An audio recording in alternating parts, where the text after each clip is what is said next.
Well, this is awkward. What's up, you guys? Welcome to today's video. In this video, I want to talk about like everything that involves me from my point of view, my experience, and all of that. This is not going to be a drag someone through the mud kind of video. It's not going to be a gossip or a tea spill or anything like that. The intro is the hardest thing to get through for me, and I'll restart 1,000 times, and I don't want to do that. I just want to talk to y'all. So I'm going to talk to you guys about what I can control and what is going on with me in my mind, my recovery, my life, my home, all of that, because I know y'all have seen some rumors floating around online, and to be honest, it's the same rumors that they've said about me for years. There's just a little bit of extra spice on it, right? Okay, so I'm going to just address it head on, but not to talk crap about anyone else. I'm only addressing it because I don't want you guys to be concerned about me. If the roles were reversed and I was a viewer and I was watching a YouTuber talk about all of the really heavy things I talk about, addiction, recovery, and mental health, and then I saw all these other like crazy things being said, I would be so worried about the person that they're talking about, right? So I always try to put myself in other people's shoes, and I don't want the Ride or Die crew to worry about me. I also would like to add, before I get into all of it, is my opinion, my views, it's all subject to change. The more I learn about mental health and the mind and the way it reacts to this chemical or that chemical or stress, the more I learn about addiction, the less I know. I am not an expert, I'm not a doctor, I'm just a chick with a camera and access to the internet. What did CG Kid call it? Captain Recovery? I'm not Captain Recovery. I'm not a, you must do it this way and I am always right. No, I share my story and my experience. It's up to you guys to form your own opinion and judgments and all of that. But in every single video, I try to sprinkle in some education, some things I've learned along the way, prison reform. I might be making prison pizza, but we're gonna be talking about prison reform a little bit in there, All right, I've rambled long enough. Let's kick this thing off.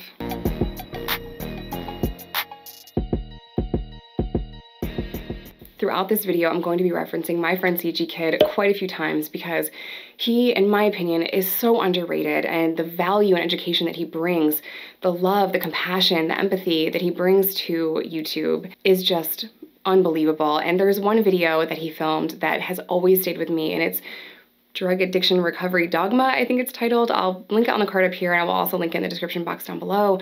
But it is how I think about recovery. I don't think that recovery should make you miserable. I don't think that you should every single day be white knuckling it just to receive some, I don't know, just positivity or kindness from that community. And now I'm not saying everyone thinks that abstinence is the way and the recovery community is toxic, but it can be. It can be toxic.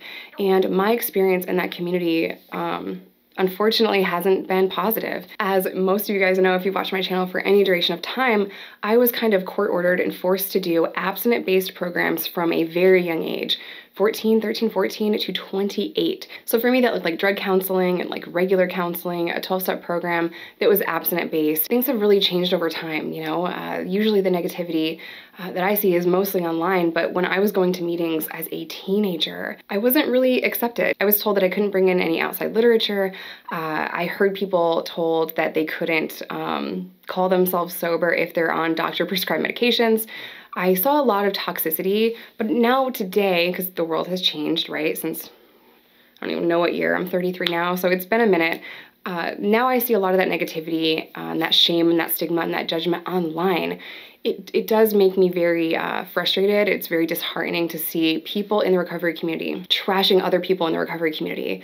And it just makes me think, who is really sick? Who is really sick? The person that is having a healthy relationship with whatever substance, cannabis, doctor-prescribed medication, alcohol, if they have a healthy relationship with that substance, who the fuck are you to tell them that they're not in recovery? And I know that sounds harsh, but these are people's lives, and we are not doctors, I always felt ostracized and pushed out of that community, and I've tried meetings, every kind of meeting in multiple states my whole life, and I never found a home group. I never found a group that I could be comfortable to talk about science and psychology and cannabis and all of those things. I didn't find that, I didn't find the community that I wanted to find, and that's okay. It's okay. It just wasn't my pathway. Now I see it a lot online where people are hateful and judgmental and mean and tearing people apart for being on this substance or that substance. And usually that is these three main ones, like a doctor-prescribed medication that they're taking from their doctor, cannabis, or alcohol.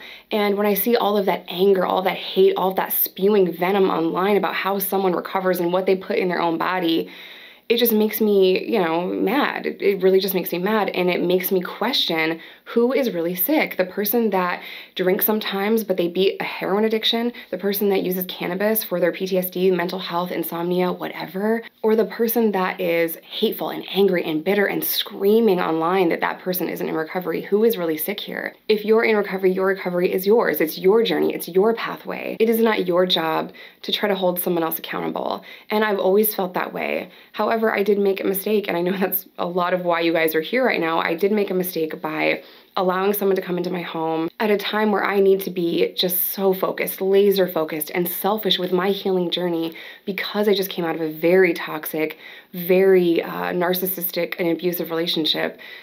I allowed someone to come into my home. I took this person with me in the things I do outside of my home that I'll get to in a second. This person used in my home, and I kicked them out. And I kind of had like a knee-jerk reaction to that. And a lot of my reaction and my response to that had nothing to do with the person that came here and used. It had everything to do with my own shit, because nothing that anyone does is about you. And even if it's about you, it is not about you. And what I mean by that is we are all reacting to our own emotions, our own triggers, our own shit, our own traumas. So nothing anyone does is about you. And I kind of had a very intense knee-jerk reaction, kicked the person out of my home, made sure they had, you know, a hotel and a flight to go back to where they came from, go back to their state. And I posted some videos on TikTok about it. Because of that, I wasn't being true to myself. I wasn't being true to what I believe in recovery. And, you know, that person's recovery has absolutely nothing to do with my recovery. Just please, you have to leave, right? I'm in a weird spot because I'm trying to heal from all of the trauma that my ex put me through. I'm trying to reassert control over my own life. I'm trying to set boundaries and stick to them because I had like no freaking boundaries, you guys, like none. Someone would be like, hey, I need a place to stay. Can I come over? And I'm like, oh my God, of course you can. You know what? I'll just move out. It's fine. Just fuck it. You're good here, right? Okay, I'll leave the key on the counter. Bitch, what? Or if someone's like, hey, can I borrow some money? I'm like, just take it all. Here's the bank account number and the routing number. Just fine. You can have it all. Like, I was such a people pleaser with no boundaries, and I always wanted someone that I could depend on and it would be there for me like I was for them. I always wanted people that had my love and my energy and my effort in my life. And because I haven't had anyone like pouring into me for so long, I think my response to someone using in my home was appropriate. I should ask them to leave. But it was such a, but I didn't really respond the right way, because just leave, just get out, right? I shouldn't have had a hard time saying that, but I did. And then I wanted to double down and stand up for myself. And that had a lot to do with my inability to control my own triggers, and I'm working on it. So I was wrong for posting those videos, and I do want to kind of address some things that have been said, not only in those videos, but other crap circulating online. And this is a big one for me. This is something that I didn't want to ever share online. It does tie into the recovery community, so I do want to circle back to that. Hopefully my ADHD brain remembers. I will show my prescriptions. I just have to block out all my private information, but I am on medication for my mental health, and it's not something that I'm ashamed of. It is something that I didn't want to talk about online because of the stigma and shame in the recovery community. Because to some people, if you take medication for your mental health or for pain and you take it as prescribed and you take it correctly, to some people, in their very closed-minded opinion of recovery, they don't think that you're in recovery, and they don't think that you can claim sober, and that is just such a loaded bullshit to me. So I never wanted to tell you guys what medication that I'm on, but I think it's kind of important right now for transparency, and I think that this conversation adds value that goes far beyond me, because the stigma and the shame in the recovery community, especially regarding substances, is what keeps people hiding and not talking about it. I have a very long-standing like reign of not being accepted in that community in my personal life for a bunch of different reasons. Like for me, 12-step programs, they can save lives, they can, but they can also do harm. And I don't think that we talk about that enough, you know? I have, you know, heard really good things in meetings, and I'm not against them, I'm not opposed to them. I just need to pair that with therapy and doctors, because I know that my brain does not do well with abstinence. I will never be abstinent. I will always use cannabis for my mental health. I will always take my doctor prescribed medication for my mental health, and I will drink occasionally. And saying that after struggling with alcohol last year, people tend to be very caught up in that. And let me just say that addiction has very little to do with the substances that you're taking. It has everything to do with your relationship to it. If I can have a healthy relationship with alcohol, cannabis, and my doctor prescribed medication, and I'm living my best life, and my brain is okay, and I'm going to therapy, and I'm doing all of the things I need to do to survive my own mind, then I think personally, that I'm in recovery. And although it's no one's business what medication I take, I'm going to tell you, I take Adderall and I take gabapentin. I have debilitating ADHD. It's severe. If I don't take my medication, I really can't function in the same way that everyone else can. Stimulant medication for ADHD is like the frontline defense for ADHD. Medications react differently in everyone's mind, and it is very difficult for some people to even understand why others can be addicted to Adderall. But if you genuinely have ADHD, you're not going to get high off of it probably. If you have ADHD, you're most likely to be productive and your symptoms are more manageable, your life is more manageable. And without my medication, it is really hard for me to do basically anything. I do have to pair that with cognitive behavioral therapy though, because there's a lot that goes on with ADHD that people don't understand. A lot of mental health issues are gaslit. ADHD is really freaking gaslit. So it's not just, I can't focus, squirrel. And if someone says I have ADHD and they use the word squirrel to describe it to you, they probably don't have it. I'm just kidding, I don't know. But it's so much more than I can't sit still and focus. And the hyper side of it is not just physical, so it's very difficult for women to be diagnosed with ADHD. And I know I'm going on a tangent here. I'm just describing how bad my symptoms of ADHD have gotten, and it's directly linked to narcissistic abuse, and it can make your symptoms a lot worse. It can shrink your hippocampus, and that is where memory is stored. So my memory is really bad, and I have to stay like very disciplined with cognitive behavioral therapy. So that is the one-touch method. Like if you pick something up, you have to put it down where it goes. Don't just throw it somewhere. I lose things all the time. You know, great, everything's fine. I don't know where my car keys are now, but it's fine. But like the one-touch method, because as important as medication is for my ADHD, it's also important that I pair that with learning new techniques to make sure that my symptoms aren't worsening and to help my life become more manageable. So yeah, medication's great, but I do have to tie that with cognitive behavioral therapy. I have depression and I have anxiety. Like, bitch, pick a direction, okay? So I do struggle with my mental health, but I'm doing everything I can to make sure that I'm okay. I am in long-term recovery. I am not recovered. Am I gonna be sober for the rest of my life? I don't know, but I'm going to try as hard as I can to make sure that I'm staying in recovery, whatever that looks like to me. And that is not abstinence. Abstinence for me was so miserable. I was abstinent for 7 years. I was fucking miserable. I was white knuckling it. I've always struggled with unalive thoughts. Can't say that word on the internet. I've always struggled with that. Abstinence did not work for me. It actually almost cost me my life. And as dramatic as that might sound, I'm not fucking kidding. I've always had unalive thoughts and I have chronic depression. And I was just miserable for 7 years, you know? And during my 7 years of abstinence, I finally realized, like, this is not normal. It's not normal to be this depressed. It's not normal to have the thoughts that you're having. It's not normal to not be able to do a lot of the things that I needed to do. And my ADHD was undiagnosed for a long time. I have a healthy relationship with cannabis. I take my medication as prescribed. That is a very difficult thing for people to understand, but all you have to know is I have a healthy relationship with these things. The substance has very little to do with addiction. It is the solution to a much deeper, much darker, more complex issue. And I would like to encourage you guys to not get so hung up on what substance someone is taking or using or whatever. But I'm sober from all hard drugs, all street drugs, and I have been for a very long time. I did not relapse. I still have over 10 years in recovery, and I'm still learning. I still don't know anything. In 10 years, all I've learned is, I don't know. I don't know. One of the other things that I want to address, because I know you guys are worried, is CPS being called and what the fuck is going on in my house? Am I running a trap house? Like, what? CPS was called on me and I took several drug tests for them. Allegations were drug use. When the caseworker first came, if she walked into a trap house and there were drugs all around and I was out of my mind and then I failed a drug test or tampered with a drug test, my kids would have been taken away. I have been through hell and I really didn't think I would survive. I escaped an abusive relationship because that person was using drugs in our home with our kids and lying to me about it. That person was physically and emotionally abusive to me. So I moved out, bought my own house so that my kids were safe from that. It doesn't make any sense that I would just fall into that and let people sell out of my house and use in my house. So it was It triggered the shit out of me when I found out that someone had used in my home, and I immediately kicked them out. However, I sit with people in active addiction all the time. It's what I do in my personal life, far outside of my responsibilities as a mother, outside of my home. I understand that that can be perceived bad. You know, when I first started this channel, I used to talk about blessing bags, I used to call them. So I used to put hygiene stuff and socks and food, dog food, cat food, human food, tampons, all that stuff in bags, like Ziploc, the gallon Ziploc bags, and I would hand them out when I would see people. Now I hand out Narcan and test strips, and I still do the blessing bags.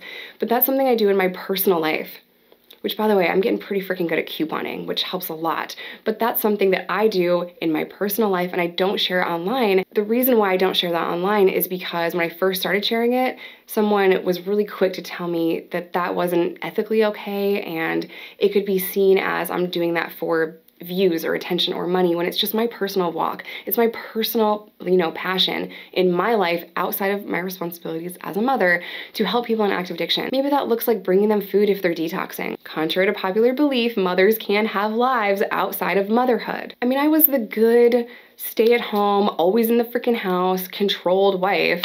I mean, I was doing wifey shit for someone that is a ravioli in a can. I have every right in the world to do whatever the hell I want outside of my responsibilities as a mom. And the crazy thing is, I feel like dads don't really get questioned a lot about where they go and what they do, but I'll do whatever the hell I want from now on. I have lived my life controlled and stuck in a house and cooking and cleaning and everything for so long that your girl needs a break. So if you see me acting feral in the streets, mind your business. I'm so dramatic. I'm the most boring person ever. But if someone needs my help, I'm going to help them. And there is a 99% chance that if you come to my house at 9 p.m., I am in bed eating popcorn or some shit. Like, I don't go out a lot. I'm an introvert. But I wanted to say that because I feel like that needs to be said. I'm going to go where I want. I'm going to do what I want. I'm going to fuck whoever I want. And I'm going to live my best life. But my kids are always taken care of first. My kids are the top priority. They come first. They're taken care of first. My job as a mother is the most important job in the world. Those kids come first. I will never leave them with anyone unsafe. I will never bring them around anything that is dangerous or could harm them. I will never put them in that situation. Their safety, their mental health, their well-being is always my top priority. And it does make me really mad that that was questioned, because I'm a good mom and I love these kids more than I love myself. They are what keep me going. They're the reason why I'm still here fighting every day to beat my own mental health. Those babies come first. So CPS can knock on my door whenever they want. They can drug test me whenever. As far as someone selling out of my house or another person detoxing in my basement, that is just not true. No one's selling out of my home. There is no sex worker detoxing in my basement. Did another content creator come to my house to escape an abusive relationship? Yes. Did I know they were detoxing before they landed in Chicago? No. Was I gonna turn them away because they told me at the last possible second? Also no. I couldn't do that in good conscience. Moving on, I know you guys want to talk about who I may or may not be sleeping with, and I will die on this hill. That is no one else's business but mine and the person that I may or may not be sleeping with. Am I dating a whole ass drug dealer? No. And this really shouldn't have been brought up. It's so personal and so just spiteful and vindictive and mean and petty.